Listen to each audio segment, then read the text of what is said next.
My ex and I divorced 3 years ago. She was cheating, but at this point I don't care about the relationship anymore. The pending lawsuit has nothing to do with her or him, but rather their actions. My ex and I have a son 13M that we split time with 50//50. He's a great kid that interests have changed a lot tbh as I imagine more kids//teenagers tend to do through the years. One thing my son was heavily into at some point was Legos. He used to play with them all the time, and personally I think they're a great toy for different reasons. I used to love playing them with him, and to this day I still collect boxes that I leave unopened as a collection. Well, when my ex and I divorced, she got with someone who loved Legos more, I guess. From what I know, he loves making creations and building the sets in. I don't care. Seems cool. He does one thing I think is very, very weird. He uses crazy glue so the sets can't break or pieces can't be lost. It seems so weird to me. The issue is, I was out of town for all of 3 days last week for medical reasons. And my son wanted to get his PS4 so he could play it at his mom's. This isn't out of the ordinary at all, and he has a key, so he let me know he would be stopping over for it. I told him to have fun when I saw him on the entry camera. My wife's husband was with him, which was a no-no. I told him via speaker to not go in and to wait on the porch. He flinched but walked in anyway. I sent my ex a text telling her to call him and tell him he's 1 minute away from a cop call. He left my home with a bag in hand, which I didn't think much of because my son had his games too. Well, my son texted me later that evening and said he didn't know it at the time, but he's pretty sure SD took some of my sets. These are all old sets and 2 are worth big money. When I got home I confirmed the missing sets and called my ex. She had no idea, but he admired he took them, but it was so son could have the sets to complete his collection. My son doesn't even like Legos anymore and told his mom he wouldn't steal from me. My wife asked how much it would cost to replace them, and unfortunately it's more than their savings. Actually, it would take their house down payment plus more. I told them if they didn't pay in 2 weeks I was suing and pressing charges. The price in the sets makes it a felony. My ex and her husband are saving for a house which would give my son more space when he's there. But those sets were going to help pay for his education someday or a home of his own. I filed the police report and have talked to a lawyer, and we're moving forward with the suit. Everyone is calling me a joke because they are just toys, but I don't get it. They are worth real money. I'm not rich, guys. I needed those to help with my son's future, but again taking this money does deny my son things at his mom's house. My husband just got promoted to shift manager 3 weeks ago. This meant that his 10 a.m. to 6 p.m. shift has now been switched 4 a.m. to noon.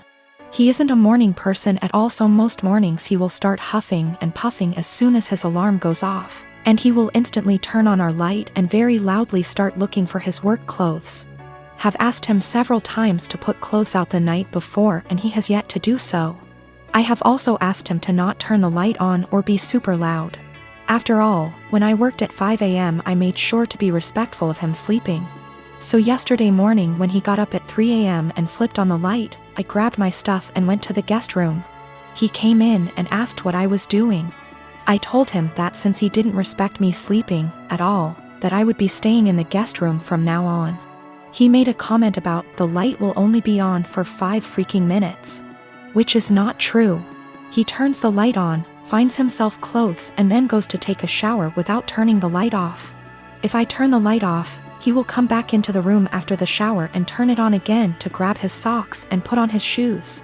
Which also pisses me off because shoes stay in the kitchen by the door and there's no reason he can't put them on at the table. Anyways, instead of understanding, he just got angry. Mainly because he is not a morning person and he doesn't like dealing with anything in the AM. So, while he was at work yesterday, I moved all my stuff into the guest room. Last night he practically begged me to sleep in the bedroom and promised to let me sleep. Well, this morning he flips on the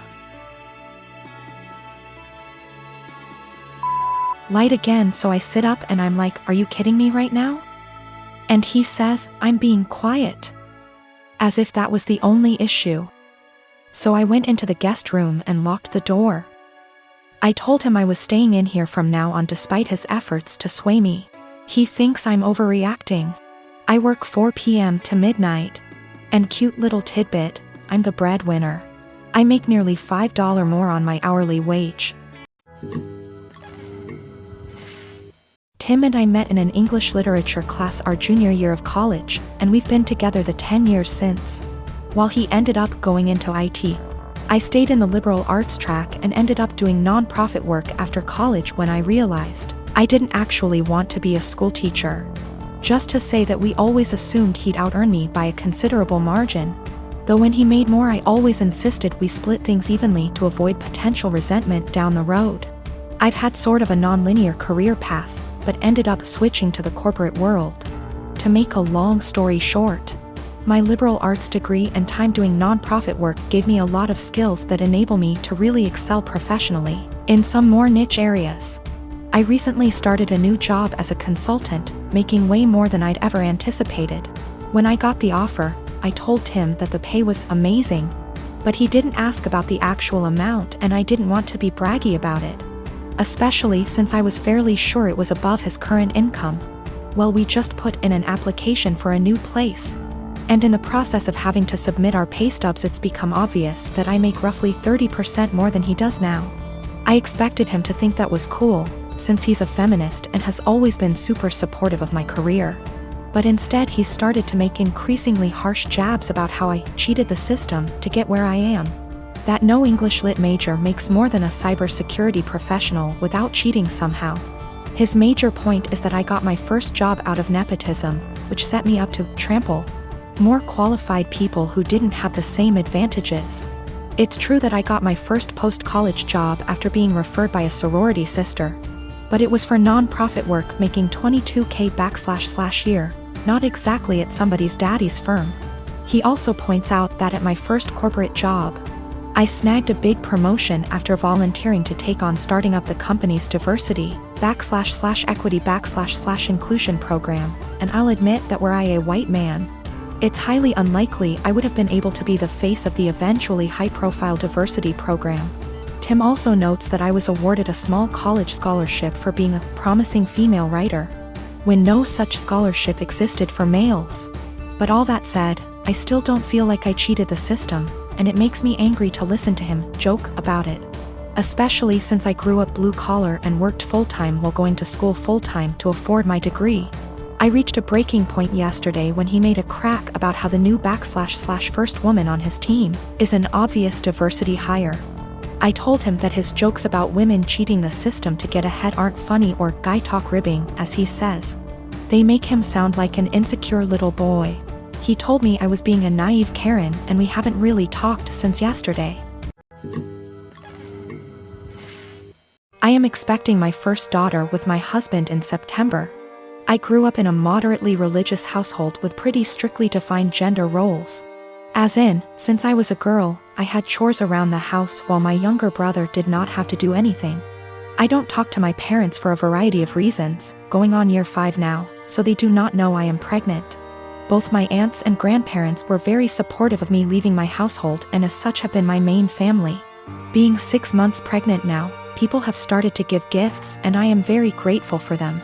We have decided that we don't want our daughter to be surrounded by pink everything with only girl things. So we have made a conscious effort to include traditionally boy outfits and toys like dinosaurs and cars.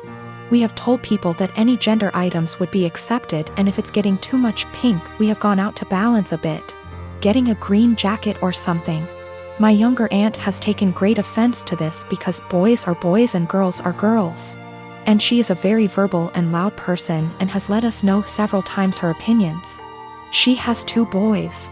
At my baby shower, my older aunt gifted us a book called Goodnight Construction Site and a little stuffed truck. My younger aunt went on a tirade about how we are somehow making our daughter trans and not allowing her to be a girl. And she's a loud person, so of course her saying this was more like a yell. And in front of my very liberal in-laws who are very supportive of our choice. Pregnancy hormones took over and I grabbed the toy, gave it to my younger aunt and asked her what part of the penis was needed to operate this toy truck. She yelled that's not what she meant and left. The rest of the baby shower went fine, but it was a bit awkward after. Since then she has been blowing up Facebook where a bunch of people agree with her that I am making my daughter trans, and have been telling me that I was an asshole. The rest of my think what we are doing is fine, but that I shouldn't have handled it that way. I do not care if she ends up loving pink and unicorns etc., we will get her them then. I just was trying to balance out the sheer amount of pink items we were getting from friends and family. Almost every single gift has been heavily pink or girl influenced. To the point where she would not be dressed in anything but pink if we did not go out and buy some more boy things. I also am generally not a person who argues. But I feel like a bit of an unholy because I intentionally said this as deadpan serious as I could and with the intent to embarrass her in front of our family members present. My delivery and question did have the intended effect and she went quite red before leaving. This was also the first transphobic comment I've ever heard out of her mouth. While we all grew up quite conservative, my older aunt coming out 27 years ago really changed my family's perspective. My grandparents have changed from what they previously viewed and my aunt was always supportive of my other aunt. My younger aunt always wanted a girl. So I thought she was just trying to act out her fantasy girl with all her gifts and preferences.